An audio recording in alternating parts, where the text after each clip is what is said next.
महाराजपुर विधायक कामाख्या प्रताप सिंह के प्रयास से हरपालपुर अस्पताल का होगा कायाकल्प। हरपालपुर में 1,59,00,000 की लागत से नया सरकारी अस्पताल भवन बनेगा। विधायक कामाख्या प्रताप सिंह ने भूमि पूजन कर कहा कि क्षेत्र की जनता को अब आधुनिक और बेहतर सुविधाएं मिलेंगी। नए अस्पताल की मुख्य सुविधाएं मेल और female ward, minor operation theatre, टीकाकरण कक्ष व लैब, दवा वितरण कक्ष, ओपीडी, लेबर रूम, प्रतीक्षालय और शौचालय।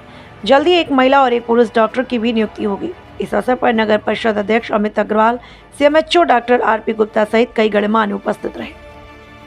धन्यवाद। हरपालपुर में लगातार विकास कार्य होने के लिए आज आप प्राथमिक स्वास्थ्य केंद्र हरपालपुर की नई बिल्डिंग का उद्घाटन करने आए हैं, लेकिन यहाँ हमेशा से समस्या है डॉक्टरों की। करीब 1 साल हो गया ट्रांसफ़र होते हुए, उसके बावजूद भी कई घटनाएं हुई, आपके भी संज्ञान में है, मीडिया ने भी कई बार निकाला, लेकिन डॉक्टरों की पूर्ति यहाँ नहीं होती। इसके पीछे क्या मामला है? क्या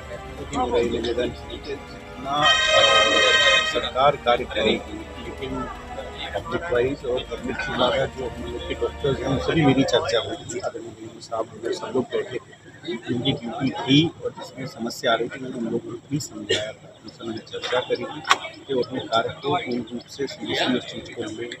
अन्य समस्याएं और दिक्कतें जो आ रही थी उस पर हम लोगों ने कार्य करने की कोशिश भी करी थी, समझाया होगा, लेकिन अभी के लिए एक डॉक्टर की हमारी पोस्टिंग हो गई है और एक जन हमारे सोमवार को लगभग सभी ऑर्डर किया, तो 2 जन अभी के लिए ज्वाइन हो जाएंगे जल्दी से जल्दी।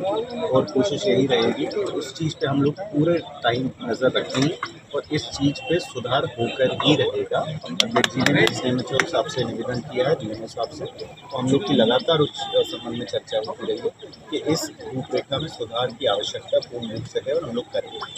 जी, एक और मांग है यहाँ की प्राथमिक से सामुदायिक स्वास्थ्य केंद्र बन जाए, जिससे डॉक्टर की और बेड की कैपेसिटी भी यहाँ बढ़ जाए। एरिया बड़ा लगता है, उस हिसाब से हम लोग के हॉस्पिटल थोड़ा सा जो साहब ने भी कहा कि अपना छोटा पड़ जाता है।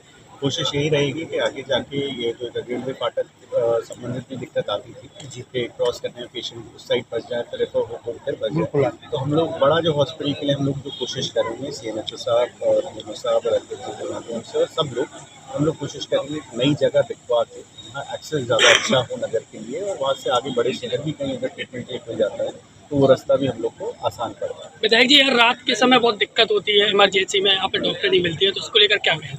वही हम लोग अभी निवेदन किया है कि अभी नए डॉक्टर्स की ज्वाइनिंग हो गई है आप लोग आपके यहाँ पे, तो पुनः जैसे ही दोनों डॉक्टर्स की हो जाएगी तो हम लोग एक अस्पताल का हम लोग एक चक्कर भी लगाएंगे। उस हिसाब से हम लोग उस चीज़ को संज्ञान में लेंगे, जानकारी हफ्ते अनुसार लेंगे, किनकी ड्यूटी है, कैसा क्या उसकी रूपरेखा रहेगी। तो डीएमओ साहब और सीएमएचओ साहब लगातार माननीय अध्यक्ष जी से भी संपर्क में रहेंगे और लोगों से भी और हम लोगों से भी। छोटा क्वेश्चन और है, हमारा जान मैं मुख्य चिकित्सा एवं स्वास्थ्य अधिकारी हूँ। आज सर हरपालपुर में जो भूमि पूजन हुआ है, लेकिन पहले से समस्या यहाँ डॉक्टरों की है, ना कि अस्पताल की। सबसे बड़ी समस्या डॉक्टरों की। हाँ, ये मेरे संज्ञान में है ये बात। और यहाँ पे डॉक्टर जगदीश अहरवाल जो यहीं इसी क्वार्टर में सामने रहते थे, अभी नाम भी लिखा है, तो उनको पीजी में उनका एक्चुअली सिलेक्शन हो गया तो वो छोड़ के चले गए। और जब उसके बाद यहाँ पे कोई डॉक्टर की पोस्टिंग नहीं हुई, राजा से मैंने बात करके 2 डॉक्टरों की नियुक्ति भी की, तो उन्होंने अपना चेंज करा लिया। एक विक्रम यादव के अलीपुरा में ही थे और एक आपके विष्णु मिश्रा हैं, उनकी भी की थी। अब चूँकि ये कभी वो रहा कि वो परमानेंट यहाँ पे पोस्टिंग नहीं थी, तो उन्होंने उतना काम में ध्यान नहीं दिया। उसके बाद हमारे यहाँ कुछ डॉक्टर अभी आए तो वो छुट्टी चले गए। अब मैंने एक डॉक्टर की अभी की है नियुक्ति, को यहाँ पे काम कर रहा है। एक डॉक्टर हमारे यहाँ आ गया है 15 दिन पहले, लेकिन उनको शासन का ऐसा जो गाइडलाइन है उसके अनुसार मुझे 15 दिन की उनको ट्रेनिंग देनी होती कि यहाँ जो काम करेंगे उसके बारे में। तो उनकी आज ट्रेनिंग ख़त्म हो जाएगी, कल ट्रेनिंग ख़त्म हो जाएगी और वो संभवतः मंगलवार को यहाँ ज्वाइन कर लेंगे। और ये मुझे मेरे संज्ञान में है, ये स्वाभाविक है, इसके लिए मुझे खेद भी है कि हाँ आप लोगों को समस्या हुई। मैंने कोशिश भी की, लेकिन बाहर से जब तक डॉक्टर आने में टाइम लगता है तो बहुत देर हो जाती है, आप लोग कहीं पेशेंट को लेकर चले जाते हैं। अब संभवतः मैं आपसे ये वादा कर रहा हूँ कि ये 10-15 दिन में पूरी समस्या का समाधान हो जाएगा। अभी 2 डॉक्टरों का आदेश आया है, बस ये है कि वो डॉक्टर ज्वाइन कर ले। हम लोग उनको मोटिवेट भी करते हैं जी, क्योंकि आपका शहर तो बहुत अच्छा है, यहाँ पे रेलवे सबसे बड़ी सुविधा है कि यहाँ पे सर सबसे बड़ी समस्या यही है कि आप लोग यहाँ डॉक्टर को भेजते हैं, लेकिन वो यहाँ ज्वाइन नहीं करते।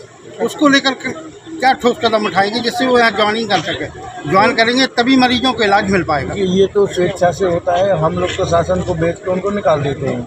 अब उनको नौकरी नहीं करना, क्योंकि हम लोग मोटिवेट करते हैं कि भाई नौकरी आप कहीं तो करोगे, जी कहीं तो करोगे, और आपको इतनी कनेक्टिविटी से, मतलब ये शहर है जो कहीं भी आने, आप कहीं भी चले जाइए, हिंदुस्तान के किसी भी कोने के लिए कनेक्टिविटी है।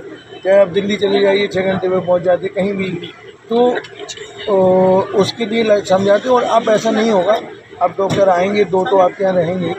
एक हम एलओमओ की ड्यूटी भी अभी करने वाले हैं, वो कलेक्टर साहब से अनुमति के लिए पड़ा हुआ है। अगर वो आ जाएगी तो एक डॉक्टर आपको महिला डॉक्टर भी मिलेगा। महिला डॉक्टर की पोस्ट भी है, लेकिन फिर भी यहाँ पूर्ति नहीं होती। हाँ, मैं आपको यही प्रयास कर रहा हूँ कि 15 दिन में इन समस्याओं का मैं निराकरण कर लूँगा। धन्यवाद।